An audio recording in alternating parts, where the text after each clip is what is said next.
ফের অখিলগিরি ও অখিলপুত্রে আস্থা মুখ্যমন্ত্রী। দীঘায় মুখ্যমন্ত্রী নেমেই অখিলপুত্র সুপ্রকাশ গিরির সঙ্গে কথা বলেন। সুপ্রকাশকে নিয়ে জগন্নাথ মন্দির নিয়ে বেশ কিছু পরিকল্পনার কথা বলেছেন।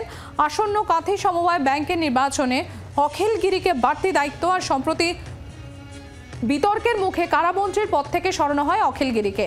পূর্ব মেদিনীপুর জেলা সংগঠনে হারানো গুরুত্ব ফিরে পাচ্ছেন কি রামনগরের বিধায়ক? শ্রেয়সী গঙ্গোপাধ্যায় আমাদের প্রতিনিধি রয়েছেন আমাদের সঙ্গে। শ্রেয়সী, ঠিক যে বিষয়টি এই মুহূর্তে দর্শকদের জন্য আমরা তুলে ধরছিলাম, কি তাহলে আবারও অখিলগিরি এবং অখিলপুত্রে আস্থা মুখ্যমন্ত্রী?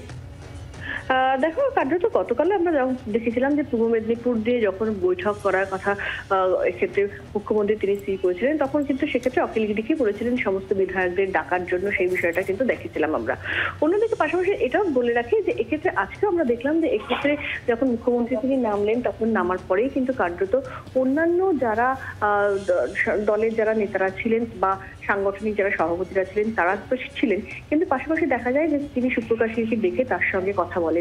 ফলে সেই জায়গা থেকে দাঁড়িয়ে আমরা কিছুক্ষণ এবং যেটা ফলে সেই জায়গা থেকে দাঁড়িয়ে আমরা কিছুদিন আগেই যে বিষয়টা দেখেছিলাম যে এক্ষেত্রে অখিলগিরির যে মন্তব্য, সেই মন্তব্যের পরিপ্রেক্ষিতে তার বিরুদ্ধে সেক্ষেত্রে দলের পক্ষ থেকে ব্যবস্থা নেওয়া হয়েছিল। তাকে পদ থেকে সরিয়ে, অর্থাৎ মন্ত্রী যে পদ, সেই পদ থেকে তাকে সরিয়ে দেওয়া হয়েছিল। কিন্তু কার্যত দেখা যাচ্ছে যে এবার দীঘা সফরে আসার আগে এবং আসার পরে অখিলগিরি এবং তার পুত্র সুপ্রকাশ গিরির সঙ্গে একাধিকবার কথা বলছেন মুখ্যমন্ত্রী। ফলে সেই জায়গা থেকেই যে জল্পনার জায়গাটা তৈরি হয়েছে, তাহলে কি ফের অখিলগিরি এবং সুপ্রকাশ গিরির উপরে আস্থা রাখছেন মুখ্যমন্ত্রী, সেই জল্পনার একটা জায়গা তৈরি হয়েছে। শ্রেয়সী, তুমি আমাদের সঙ্গে থাকো। সুপ্রকাশ গিরি, মুখ্যমন্ত্রী তার সঙ্গে কথা বলেন এবং তারপর সুপ্রকাশ গিরি কি প্রতিক্রিয়া দিচ্ছেন একবার তুলে ধরবো আপনাদের সামনে।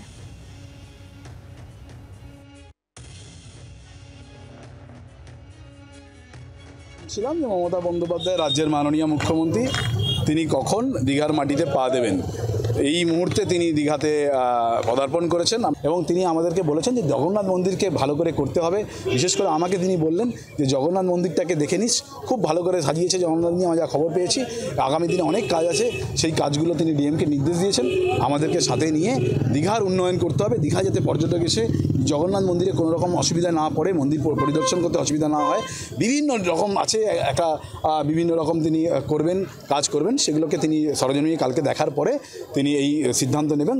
এখানকার স্থানীয় বিধায়ক কালকে অখিলগিরি, তিনি ওনার সঙ্গে থাকবেন এবং আমাদেরকে তিনি বলেছেন বাইরে থেকে টোটালটা পরিদর্শন করে টোটাল ম্যানেজ করতে এবং আগামী দিনে বিভিন্ন কাজ সেগুলো করার জন্য ডিএম সাহেবকে তিনি নির্দেশ দিয়েছেন।